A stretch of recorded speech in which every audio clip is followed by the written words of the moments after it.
कोई भी ऐसा प्लेस जहाँ पर सभी इनपुट्स जैसे कि raw material, equipment, machinery, skilled labour, ये सभी लाकर एक जगह पे रखे जाते हैं और उनका यूज़ करके प्रोडक्ट्स जो है वो मैन्युफैक्चर किया जाता है कस्टमर्स के लिए, तो हम उसको कहते हैं manufacturing unit. A manufacturing unit is the place where all input such as raw material, equipment, skilled labour etcetera come together and manufacture product for customer. अब जैसे स्टील प्लांट है तो स्टील प्लांट जो भिलाई है, तो भिलाई में क्या है, वहाँ पे रॉ मटेरियल जा रहा है, वहाँ पे इक्विपमेंट आ रहे हैं, स्किल्ड लेबर्स वहाँ पे अवेलेबल है, वो सब मिलकर जो है वो प्रोडक्ट बना रहे हैं कस्टमर्स के लिए, तो वो मैन्युफैक्चरिंग यूनिट हो गया। तो पहले मैन्युफैक्चरिंग यूनिट या जो असेंबली यूनिट होता था जिसे हम फैक्ट्री कहते हैं, इसको हम जो है प्लांट टर्म से डिनोट करते थे। The term plant has been traditionally used as a synonym to a factory, manufacturing और असेंबली यूनिट। जैसे steel plant, cement plant, rice milling plant या टेक्सटाइल फैक्ट्री होगी, जूट फैक्ट्री होगी, शुगर मिल्स हो गए, तो ये सब क्या है, ये प्रोडक्ट को डेवलप करते हैं, मैन्युफैक्चर करते हैं कस्टमर्स के लिए, और इनको हम प्लांट टर्म से रिफर करते थे। क्लियर। लेकिन अभी क्या है, इस प्लांट में सिर्फ मैन्युफैक्चरिंग यूनिट को ही या फैक्ट्री को ही जो है इंक्लूड किया जाता था, लेकिन अब जो है इसमें है सर्विसेज को भी इंक्लूड करने जा लगा है, और अब उसको हम टर्म डिनोट करते हैं फैसिलिटी टर्म से। फैसिलिटी में मैन्युफैक्चरिंग प्लांट तो आएंगे, साथ ही साथ जो ऐसे ऑर्गेनाइजेशन जो सर्विसेज प्रोवाइड करती है, जहाँ पे कोई मैन्युफैक्चर प्रोडक्ट नहीं हो रहा है लेकिन सर्विसेज प्रोवाइड कर रही हैं, तो उनको भी इंक्लूड किया जाता है। तो facility term can now be use to refer bank, hospital, blood bank, fire station, police station, इन सबको भी हम जो है वहाँ पे डिनोट करते हैं। तो किसी भी ऑर्गेनाइजेशन का सक्सेस मल्टीपल फैक्टर पे डिपेंड करता है। उनमें से एक क्रिटिकल फैक्टर होता है location. One of the most critical factor determining the success of the manufacturing unit is the location, यानी कि आपने अपना बिजनेस ऑपरेशन कहाँ से ऑपरेट कर रहे हैं, किस जियोग्राफिकल लोकेशन से ऑपरेट कर रहे हैं, दिल्ली से ऑपरेट कर रहे हैं, मुंबई से, कोलकाता से, या फिर इंडिया से बाहर कहीं से ऑपरेट कर रहे हैं, वो इंपॉर्टेंट फैक्टर होता है उसकी सक्सेस पे। तो कोई भी जो बिजनेस ऑपरेशन होता है उसके लिए एक आइडियल लोकेशन चूज करना जरूरी होता है। आइडियल लोकेशन का मतलब क्या हो गया कि an ideal location is one where the cost of the product is kept to minimum with large market share and the least risk and the maximum social gain, यानी कि आपका लोकेशन ऐसी जगह है जहां पे आपका प्रोडक्शन की कॉस्ट है वो कम आ रही है, मार्केट शेयर ज़्यादा से ज़्यादा आप कैप्चर कर पा रहे हो, रिस्क कम है, और मैक्सिमम सोशल गेन जो है आपको वहां से मिल रहा है, तो फिर वो लोकेशन क्या होगी, आइडियल होगी आपके लिए, यानी कि बेस्ट लोकेशन होगी। तो फैसिलिटी लोकेशन में यही हम करते हैं। फैसिलिटी लोकेशन में हम क्या कर रहे हैं कि ये प्रोसेस है, process of determining a best geographical site for firms operation, यानी कि आपकी जो फर्म है वो कहां से ऑपरेट करेगी, कौन सा बेस्ट लोकेशन हो सकता है, उस चीज को डिटरमाइन करना ही क्या है, फैसिलिटी लोकेशन होता है। वो फैसिलिटी जो फर्म्स ऑपरेशन है वो सर्विस भी हो सकती है या फिर कोई प्रोडक्शन फैसिलिटी हो सकती है, यानी कि जैसे आप स्टील बना रहे हैं तो ये कंपनी मैन्युफैक्चरिंग होती है, राइस बना रहे हैं, शुगर मिल हो सकती है, या फिर आप जो है बैंकिंग सर्विसेज दे रहे हैं या फिर रेस्टोरेंट सर्विसेज दे रहे हैं, तो कुछ भी हो सकता है। तो उसके लिए बेस्ट लोकेशन डिटरमाइन करना ही क्या कहलाता है, फैसिलिटी लोकेशन कहलाता है। ये एक स्ट्रेटजिक और लॉन्ग टर्म और नॉन रिपीटेटिव होता है, यानी कि आप बार बार ये कहो कि आप जो है अपना लोकेशन बार बार चेंज करते रहेंगे तो ऐसा पॉसिबल नहीं होता। एक बार आपने जहां डिसाइड कर लिया मैन्युफैक्चरिंग प्लांट जहां ओपन होगी तो लॉन्ग टर्म के लिए होता है, तो ये नॉन रिपीटेटिव है, लॉन्ग टर्म होता है और स्ट्रेटजिक होता है। तो जैसे कि आप देखें कि मोस्ट ऑफ स्टील प्लांट, जैसे कि जो स्टील प्लांट होते हैं बिहार, बंगाल, उड़ीसा बेल्ट में ही आपको मिलेंगे। क्यों? क्योंकि इनके लिए जो रिसोर्सेज होते हैं, जो रॉ मटेरियल होता है वो वहीं पे उनको मिलता है, because it is always economical to transport the finish product after then the raw material input like coal, limestone and iron ore. तो इनको क्या है, कोल, लाइमस्टोन, आयरन ओर, ये सारी चीजें चाहिए होती है स्टील बनाने के लिए। अब ये वहीं पे मिलता है, उसको ट्रांसपोर्ट करने से बेटर है कि आप जो है जो फिनिश गुड्स है उसको ट्रांसपोर्ट कर दीजिए। तो आपको मल्टीपल फैक्टर्स डिपेंड लोकेशन पे डिसाइड करना है, तो इसमें बहुत सारे फैक्टर्स होते हैं जिसको आपको देखना होगा, जो कि हम आगे डिस्कस करेंगे। बात कर लें कि फैसिलिटी लोकेशन सिलेक्शन की जरूरत क्यों होती है, क्यों हमें जो है लोकेशन सेलेक्ट करना पड़ता है। तो बट ऑब्वियस बात है कि पहली बार आप जो है नया बिजनेस एस्टैब्लिश कर रहे हो तो उसके लिए आपको जो है फैसिलिटी सिलेक्शन करना पड़ता है, या फिर आप जो है अपने बिजनेस को एक्सपैंड कर रहे हो तो उस केस में भी आपको जो है डिसाइड करना पड़ता है कि आपको अपना लोकेशन, अपना ब्रांच ऑफिस, हेड ऑफिस या फिर मैन्युफैक्चरिंग प्लांट कहाँ पे ओपन करना होगा। आप एडिशनल फैसिलिटीज़ जो है वो नए टेरिटरीज में इस्टेब्लिश करना चाहते हो तो उस केस में भी आपको जो है नई फैसिलिटी लोकेशन सिलेक्शन करना पड़ता है, या फिर कुछ नया डेवलपमेंट हो गया उसकी वजह से आप जो है नया प्लांट ओपन करना चाह रहे हो तो आपको जो है फैसिलिटी लोकेशन सिलेक्शन करना पड़ेगा, या फिर आप गवर्नमेंट लॉज या रूल्स में, लीगल में, सोसाइटी में, पॉलिटिकल फैक्टर्स की वजह से भी आप जो है चेंज करते हैं। जैसे आप देखते होंगे कि बहुत सारे स्टेट्स होते हैं वो अपने स्टेट्स में मैन्युफैक्चरिंग ऑर्गेनाइजेशन जो कंपनीज हैं उनके यहाँ पे प्लांट सेटअप करें, इसके लिए वो जो है फ्री में ज़मीन प्रोवाइड कर देते हैं, लैंड प्रोवाइड करते हैं, टैक्स रेट कम कर देते हैं, इलेक्ट्रिसिटी, पावर सप्लाई, ये सारी चीज़ें उनको देते हैं। तो इससे जो है कंपनीज वहाँ पे भी जाके सेटअप कर लेते हैं क्योंकि उससे उनकी कॉस्ट कहीं ना कहीं कम होती है। तो और साथ ही साथ स्टेट्स का डेवलपमेंट भी होता है। या फिर आपने कहीं पे लीज पे ले रखा था, वो लीज एक्सपायर हो गया और अब जो है लैंडलॉर्ड उसको रिन्यू नहीं कर रहा है या फिर ज़्यादा चार्जेस मांग रहा है, तो उस केस में भी आप जो है नया प्लांट डिसाइड करने की कोशिश करते हो कि नया लोकेशन कहाँ पे जाया जाए। तो तो अलग अलग नीड्स हो सकती हैं। अब बात करें कि कौन से फैक्टर्स होते हैं जो कि अफेक्ट करते हैं, कौन से फैक्टर हैं जो कि अफेक्ट करते हैं फैसिलिटी लोकेशन को। तो सबसे पहला फैक्टर है प्रॉक्सिमिटी टू मार्केट, यानी कि आपका लोकेशन मार्केट से कितना नज़दीक है। आपने जो भी ओपन कर रखा है, रेस्टोरेंट ओपन कर रखा है, बैंक ओपन कर रखा है, तो क्या आसपास कस्टमर है या नहीं है। तो प्रॉक्सिमिटी, नज़दीक, कितना नज़दीक है आपके, नियरनेस जो आप कहते हैं, ठीक है। दूसरा factor availability of raw material, यानी कि जहाँ पे भी आप प्लांट ओपन कर रहे हो वहाँ पे रॉ मटेरियल इजिली अवेलेबल है या नहीं है। इलेक्ट्रिसिटी, वाटर, यानी कि इंफ्रास्ट्रक्चर फैसिलिटीज़ वहाँ पे अवेलेबल हैं या नहीं है। ट्रांसपोर्टेशन फैसिलिटीज़ वहाँ पे अवेलेबल है, यानी कि गाड़ी जो ट्रक हो गया, बस हो गया, ये सारी चीज़ें वहाँ पे अवेलेबल है कि नहीं। क्लाइमेट कैसा है, जैसे कि टेक्सटाइल इंडस्ट्री में देखेंगे तो वहाँ पे ह्यूमिडिटी जोन्स को ज़्यादा प्रेफर किया जाता है। तो क्लाइमेट कैसा है, ठंडा प्रदेश है, गर्म प्रदेश है, या रेनी सीजन वाला एरिया है, ठीक है। लेबर एंड वेज, यानी कि मैन पावर अवेलेबिलिटी है कि नहीं है, ज़्यादा कॉस्टली तो नहीं है कि कहीं कहीं पे आप देखेंगे इंडिया में लेबर कॉस्ट कम है, बल्कि कहीं और चले जाएं तो वहाँ पे लेबर कॉस्ट ज़्यादा। इसलिए जो है बहुत सारे एमएनसी होती हैं वो इंडिया में अपना प्लांट सेटअप कर लेती है, जिससे कि यहाँ पे लेबर कॉस्ट उनको सस्ते में मिल जाए। लॉज एंड टैक्सेशन, यानी कि गवर्नमेंट पॉलिसीज जो है वहाँ पे वो कैसी हैं। बहुत सारे स्टेट ऐसे होते हैं जहाँ पे टैक्स नहीं लगता है, टैक्स कम लगता है, तो कंपनीज प्रीफर करती है वहाँ पे अपना प्लांट ओपन करने के लिए। कम्युनिटी सर्विसेज, यानी कि वहाँ पे स्कूल, कॉलेज, हॉस्पिटल से सारी चीज़ें अवेलेबल हैं या नहीं है। वेस्ट मैनेजमेंट सिस्टम कैसा है, जो वेस्ट निकलता है चाहे वो सॉलिड वेस्ट हो या फिर वाटर वेस्ट, लिक्विड वेस्ट हो, मैनेजमेंट सिस्टम कैसा है उस एरिया में। इकोलॉजी एंड पोल्यूशन, इसकी वजह से भी बहुत बार जो है मैंने प्लांट सेटअप नहीं कर पाते कि पता चला कि एयर पोल्यूशन ज़्यादा हो रहा है, वाटर पोल्यूशन हो रहा है, तो इसकी वजह से भी लोकेशन को आपको ध्यान देना होता है। कैपिटल एबिलिटी, यानी कि फाइनेंस की एबिलिटी है या नहीं है। और last is vulnerability to enemy attack, यानी कि वहाँ पे दुश्मनों से खतरा कितना है। अब बॉर्डर पे जाके खोल लिया तो वहाँ पे अटैक हो सकता है, तो इसमें आपको ध्यान देना होता है। तो ये सारे फैक्टर्स हैं जो अफेक्ट करते हैं किसी भी प्लांट के लोकेशन को, फैसिलिटी लोकेशन को, ठीक है। जैसे प्रॉक्सिमिटी टू मार्केट, आप सपोज करिए कि यहाँ पे क्या है कि आपको मार्केट, वो कंपनीज जो एफएमसीजी प्रोडक्ट प्रोवाइड करती हैं, जैसे कि मिल्क, तो या फिर कोई टूटने फूटने वाला सामान प्रोवाइड करती हैं, तो इस केस में उनका जो नियरनेस टू मार्केट है वो ज़्यादा इंपॉर्टेंट हो जाता है।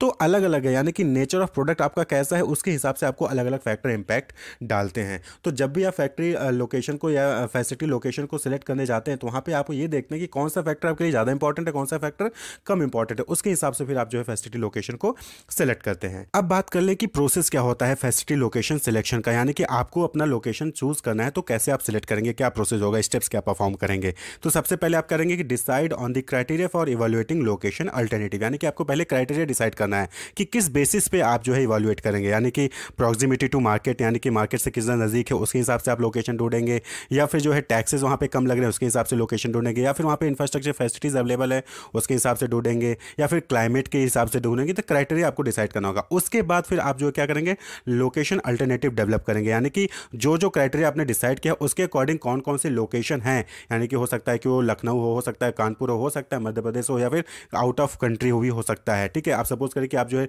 लेबर, जहाँ पे आप इस मार्केट में जाना चाहते हैं जहाँ पे आपको लेबर सस्ते में मिल जाए, तो उसके लिए क्या होता है कि बाहर की कंपनीज भी क्या आती हैं, यूपी में आ जाती हैं, इंडिया में आ जाती है, क्योंकि यहाँ पे लेबर कॉस्ट कम है। तो आप लोकेशन अल्टरनेटिव डेवलप कर लीजिए। उसके बाद जब आपने मल्टीपल लोकेशन डेवलप कर लिया, आप जो है सभी लोकेशन को इवैल्यूएट करिए, जो आपने क्राइटेरिया डेवलप किया था उसके अकॉर्डिंग इवैल्यूएट करिए कि कौन सा बेस्ट रहेगा आपके लिए, कहाँ पे टोटल कॉस्ट जो एवरेज या टोटल कॉस्ट होता है वो कम आएगी आपको प्रोडक्ट बनाने के लिए, सर्विस प्रोवाइड करने के लिए। उसके बाद फिर आप जो है फाइनल डिसीजन बना लीजिए और लोकेशन को सिलेक्ट कर लीजिए। तो ये जो है स्मॉल सा प्रोसेस होता है फैसिलिटी लोकेशन को सिलेक्ट करने का। अब जो है डिफरेंट डिफरेंट मेथड आते हैं कि जिसके अकॉर्डिंग जो है आप ये जो है लोकेशन को सिलेक्ट कर सकते हैं, तो हम दूसरे वीडियो में डिस्कस करेंगे। प्लांट लेआउट, या फिर हम इसको फैसिलिटी लेआउट के नाम से भी जानते हैं। देखिए लेआउट का मतलब क्या होता है, लेआउट मीन्स कि अरेंजमेंट ऑफ थिंग्स, यानी कि आपने अपने घर में या फिर अगर ऑर्गेनाइजेशन है तो ऑर्गेनाइजेशन में जो मैन मशीन मटेरियल होते हैं आपने उसको किस तरीके से अरेंज किया है जिससे कि जो प्रोडक्शन प्रोसेस है वो इजीली जो है कंडक्ट किया जा सके। तो उसी को हम क्या कहते हैं, लेआउट कहते हैं। Layout means to arrange various things in the planned manner. जब आप प्लानिंग के साथ सारी चीज़ों को अरेंज करते हैं तो वो चीज़ लेआउट कहलाता है। जैसे आपको बुक्स है तो बुक्स को आप जो है अरेंज करते होंगे कि प्रोडक्शन एंड ऑपरेशन मैनेजमेंट की बुक अलग, ऑपरेशन रिसर्च से जो रिलेटेड बुक है उसको एक साथ, मार्केटिंग से रिलेटेड जो भी बुक्स हैं उसको अलग रख के आते हैं। तो लेआउट आप तैयार करते हो, यानी कि प्लान्ड मैनर से आप जो है अपने चीज़ों को अरेंज करते हो जिससे कि आगे चलकर आपको जब भी एग्जामिनेशन की तैयारी करनी है या फिर रिवीजन करना है तो आपको ढूंढना ना पड़े कि कौन सी बुक कहाँ पे है, कौन सी बुक कहाँ पे है। जब आप उसको सारी चीज़ों से सही तरीके से अरेंज करके रखे रहोगे तो आप आसानी से जो है बुक निकालोगे, एग्जामिनेशन की तैयारी करोगे, आपका टाइम वेस्ट नहीं होगा। तो सिमिलरली मैन्युफैक्चरिंग प्लांट में भी क्या होता है कि वहाँ पे चीज़ों को जो मेन मशीन मटेरियल मटेरियल होते हैं, रॉ मटेरियल होते हैं, इक्विपमेंट्स होते हैं, उनको अरेंज किया जाता है। इस तरीके से अरेंज किया जाता है कि जिससे जो फालतू का टाइम जो है एक मटेरियल को दूसरे मशीन तक जो है ट्रांसफ़र करने में, या फिर एक मशीन से दूसरे मशीन पे जो प्रोसेस है उसको कंप्लीट करने में मैन के मूवमेंट में टाइम वेस्ट ना हो और ना ही कोई एक्स्ट्रा कॉस्ट लगे। तो इस तरीके से उस चीज़ को अरेंज किया जाता है। तो उसी को क्या कहते हैं, प्लांट लेआउट या फिर फैसिलिटी लेआउट कहते हैं। The act of planning and optimum arrangement of facilities, यानी कि जो भी मैन मशीन मटेरियल हैं उनको इस तरीके से अरेंज किया जाए जिससे कि प्रॉम्प्ट हो, हैसल फ्री हो और अनइंटरप्टेड प्रोसेस हो प्रोडक्शन का। तो प्रोडक्शन का जो प्रोसेस है वो जल्दी जल्दी हो, बिना किसी रुकावट के हो, बिना किसी दिक्कत के हो और कम कॉस्ट में हो। तो उसी को प्लांट लेआउट या फिर फैसिलिटी लेआउट कहते हैं। क्लियर। तो according to Keith and Gubellini, उन्होंने क्या कहा, उन्होंने कहा कि plant layout deals with the arrangement of the physical facilities and the man power which are required to manufacture a product और परफॉर्म अ सर्विस। तो प्लांट लेआउट या फिर फैसिलिटी लेआउट में क्या होता है कि जो फिजिकल फैसिलिटीज़ होती हैं और जो मैन पावर होता है उसको हम इस तरीके से अरेंज करते हैं कि जो प्रोडक्शन है या फिर जो भी प्रोडक्ट हमें बनाया जा रहा है या फिर सर्विस परफॉर्म करना है वो आसानी से हम जो है सर्विस को परफॉर्म कर सके, प्रोडक्ट को मैन्युफैक्चर कर सके। तो दैट इज प्लांट लेआउट। तो प्लांट लेआउट सिंपल से एक line, arrangement of the facilities. अगर आपसे प्लांट लेआउट पूछा जाए, फैसिलिटी लेआउट पूछा जाए तो अरेंजमेंट ऑफ द फैसिलिटी, यानी कि मैन, मशीन, इक्विपमेंट, मटेरियल, उन सब का अरेंजमेंट जिससे कि बिना किसी इंटरप्शन के जो प्रोडक्शन प्रोसेस है उसको हम परफॉर्म किया जा सके। क्लियर। तो जब भी हम प्लांट लेआउट या फिर फैसिलिटी लेआउट करते हैं तो उसमें कुछ प्रिंसिपल्स होते हैं जिसको फोकस करना चाहिए, जिस पे ध्यान रखना चाहिए। यानी कि जब भी आप अरेंज कर रहे हो कि कहाँ पे कौन कौन सी चीज़ें होंगी, किस तरीके से चीज़ें होंगी, तो उसको अरेंज करते वक्त, उसको जो है लेआउट बनाते वक्त आपको कुछ प्रिंसिपल है जो कि ध्यान रखनी चाहिए। जैसे सबसे पहला है प्रिंसिपल ऑफ मिनिमम मूवमेंट, यानी कि आप चीज़ों को इस तरीके से अरेंज करिए कि ज़्यादा मूवमेंट ना हो, यानी कि ज़्यादा मूवमेंट ना हो। As far as possible materials and labour should be moved over minimum distance, यानी कि अब एक मशीन से दूसरे मशीन में ही आधा घंटे 1 घंटा लग रहा है जाने में, तो इससे क्या होगा कि टाइम वेस्ट हो रहा है, यानी कि कहीं ना कहीं प्रोडक्शन डिले हो जाएगा। तो मिनिमम मूवमेंट होना चाहिए। जब भी आप कोई चीज़ अरेंज करो तो मिनिमम मूवमेंट होना चाहिए। Principle of flow, the work area should be arranged according to the sequence of operation so that there is a continuous flow of material without back tracking और कंजेशन, यानी कि आप जब भी अरेंज कर रहे हो, जब भी आप जो है लेआउट डिज़ाइन कर रहे हो तो इस तरीके से अरेंज करिए, इस तरीके से इक्विपमेंट को, मशीन को अरेंज करिए कि जो फ्लो है वो फ्लो ना टूटे। क्लियर। यानी कि फ्लो बीच में टूटना नहीं चाहिए। अब मशीन 1 से मशीन 2 में जो है प्रोडक्शन प्रोसेस में मशीन 1 के बाद मशीन 2 में जो है ऑपरेट होना है प्रोडक्ट को, लेकिन आपने मशीन 1 के बाद मशीन 3 रख दिया, उसके बाद मशीन 2 रखा हुआ है, तो कहीं ना कहीं क्या हो गया, फ्लो टूट जाता है। क्लियर। तो इस तरीके से अरेंज करिए। Principle of space, principle of space कहने का मतलब यहाँ पे है कि हर एक क्यूबिक स्पेस को आपको यूटिलाइज करना है। कोई भी एरिया चाहे वो हॉरिजॉन्टली वर्टिकली आप जो है बेकार मत जाने दीजिए। All available cubic space should be effectively used both horizontally and vertically. Next principle है प्रिंसिपल ऑफ सेफ्टी, यानी कि जो भी आप अरेंजमेंट कर रहे हो, जो भी आप लेआउट बना रहे हो, वहाँ पे सेफ्टी का भी आपको ध्यान रखना है। Due consideration should be given to the safety and convenience of the worker. ऐसा नहीं कि आपने इस तरीके से लेआउट बना दिया कि वर्कर्स जो है परेशान हो रहे हैं या फिर जो है वर्कर्स को जो है सेफ्टी नहीं है या प्रोडक्ट जो है आपका ख़राब हो सकता है। अब आपने सोचा कि मशीन 1 के पास ही जो है रॉ मटेरियल की रिक्वायरमेंट है, तो आपने रॉ मटेरियल को मशीन 1 के पास रख लिया और वो खुले में पड़ा हुआ है, वो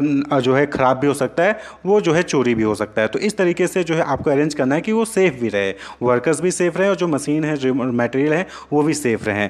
नेक्स्ट प्रिंसिपल है that is principle of flexibility. Flexibility means कि आप जो भी लेआउट बना रहे हो, जो भी अरेंज कर रहे हो अपने मशीन्स को, अपने मैन को, अपने मटेरियल को, इस तरीके से करिए कि अगर आगे चल के कोई चेंज करना हो तो आप उसमें चेंज कर सकें। Layout should be so designed that production facilities can easily be rearranged when it become necessary in future on account of expansion और टेक्नोलॉजिकल चेंजेस। यानी कि अगर कोई टेक्नोलॉजी चेंज होता है या फिर कोई आप एक्सपेंड करना चाहते हो तो उस केस में आपका जो लेआउट है वो चेंज किया जा सके, तो इसको भी आपको ध्यान रखना है। Then principle of interdependence. Principle of interdependence means कि आपस में एक दूसरे से वो इंटरडिपेंडेंट हों। Interdependent operations and process should be located in close proximity. आप सपोज करिए कि एक मशीन के बाद दूसरे मशीन पे ऑपरेट होना ही होना है, तो आप दोनों मशीन को क्या करें, नज़दीक रखिए, क्योंकि पता है कि दोनों एक दूसरे पे इंटरडिपेंडेंट है। पहला मशीन दूसरे मशीन के बगैर काम नहीं हो पाएगा, दूसरा मशीन पहले मशीन के बगैर काम नहीं कर पाएगा, तो उसको आप जो है प्रॉक्सिमिटी, उनके बीच में डिस्टेंस को कम रखिए। For example material should be stored near the area of requirement,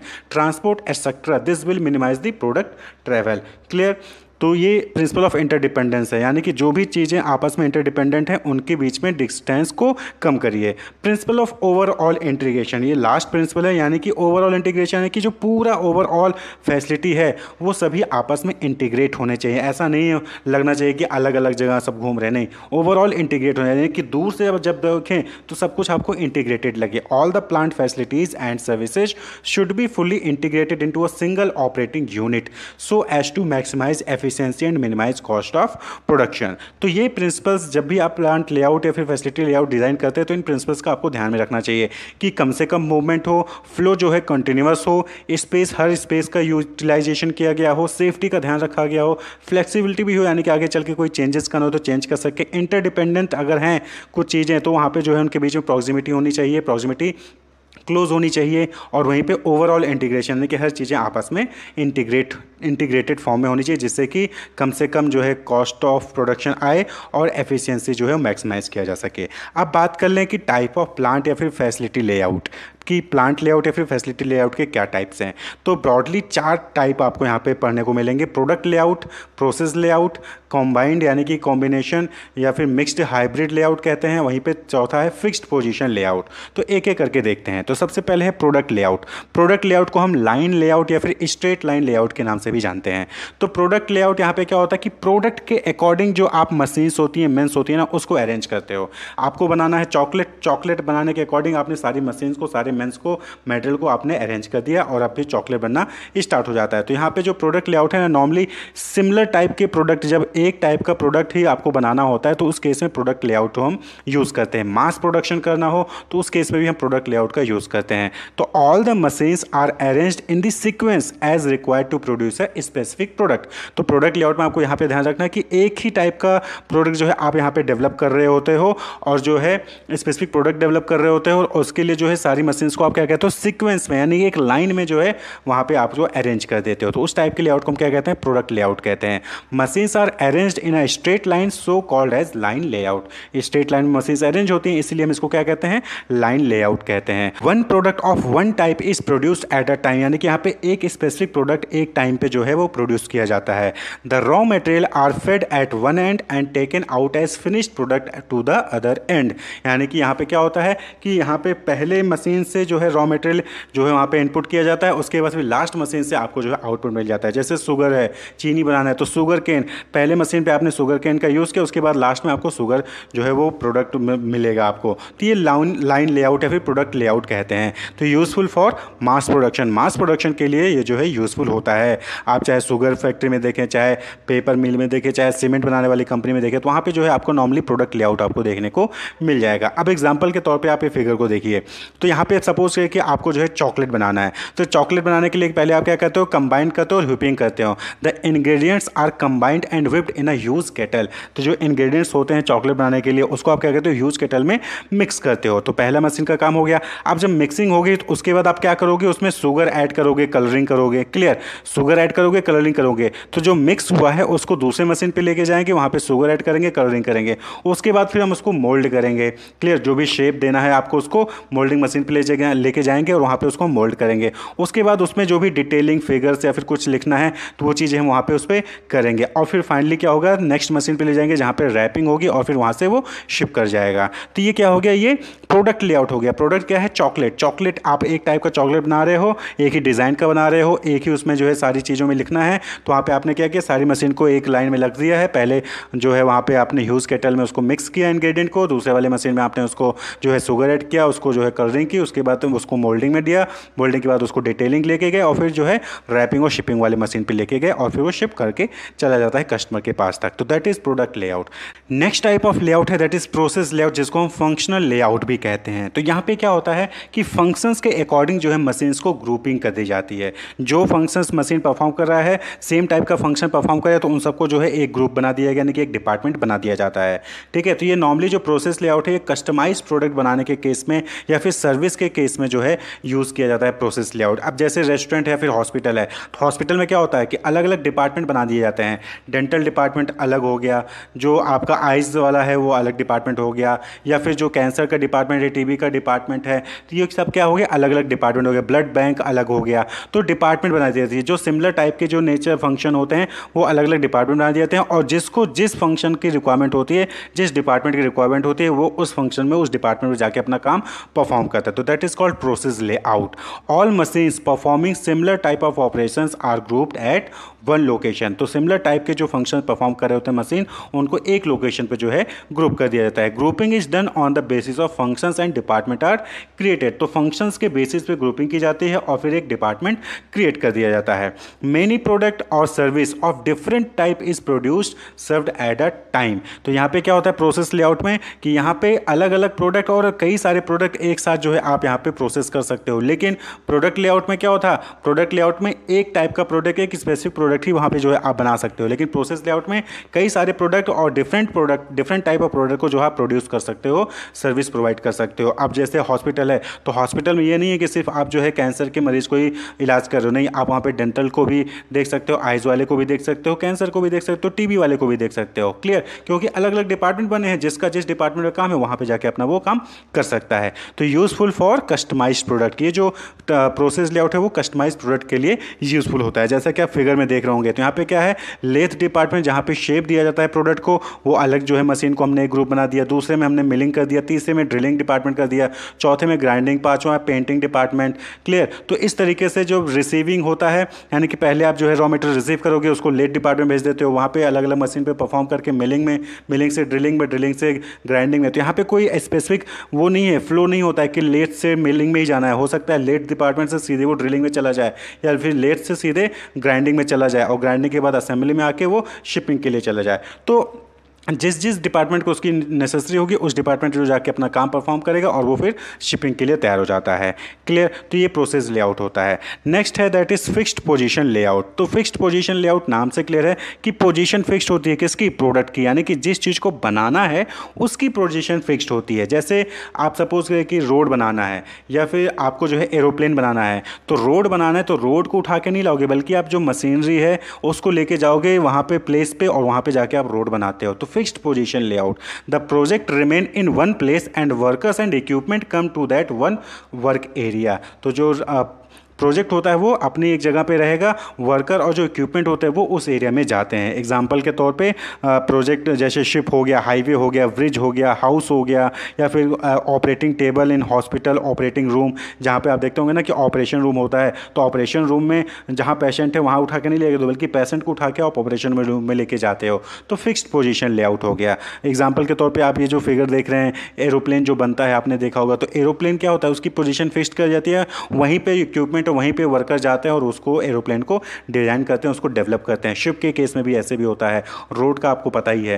clear? तो इसको हम कहते हैं फिक्स्ड पोजीशन लेआउट। वहीं पे तीसरा है दैट इज कंबाइंड या फिर हाइब्रिड लेआउट, इसको हम मिक्स्ड लेआउट भी कहते हैं। तो यहाँ पे क्या होता है कि जो आपने तीनों देखें, फिक्स्ड, प्रोडक्ट और प्रोसेस, ये तीनों ही लेआउट का कॉम्बिनेशन होता है। Layout that combine all three traditionally layout considering product characteristics and capacity requirement. तो यहाँ पे क्या होता है कि आप जो है प्रोडक्ट भी यूज़ कर रहे हो, प्रोडक्ट लेआउट भी यूज़ कर रहे हो, तो प्रोसेस लेआउट भी यूज़ कर रहे हो, कॉम्बिनेशन यूज़ कर रहे हो। जब जरूरत पड़ी तो प्रोडक्ट, जब जरूरत पड़ी तो प्रोसेस लेआउट का यूज़ आप कर लेते हो। तो usually process layout is combined with product layout. यहाँ पे कॉम्बिनेशन होता है, हाइब्रिड लेआउट होता है। क्लियर? प्रोडक्ट भी है, प्रोसेस भी है। तो होप आपको क्लियर होगा। Wish you all the best, keep watching.